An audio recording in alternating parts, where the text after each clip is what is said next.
Rusak rumah mantan suami, Wanda Hamidah minta maaf, Daniel Patrick lapor polisi sebut sudah kedua kalinya. Wanda Hamidah sudah minta maaf setelah diduga melakukan pengerusakan rumah mantan suaminya, Daniel Patrick. Kendati demikian, Daniel Patrick tetap melaporkan Wanda Hamidah ke Polres Metro Depok, Jawa Barat pada Selasa 17 Mei lalu.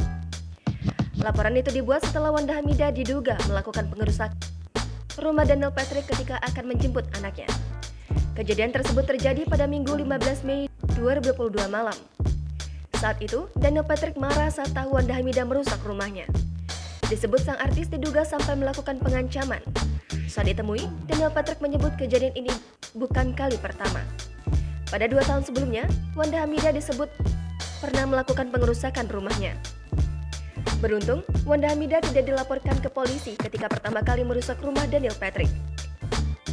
Aksi nekat kedua kali yang dilakukan Wanda Hamidah hingga menerobos dan merusak rumah itu membuat keluarga Daniel Patrick ketakutan, termasuk anak-anaknya. Sekalipun Wanda Hamidah mengakui kesalahannya dan sudah minta maaf hingga siap mengganti kerusakan, Daniel Patrick tetap melaporkan ke polisi. Yang terjadi pertama kali, kami sengaja tidak melaporkan. Jangan lupa subscribe, share, komen, dan like ya!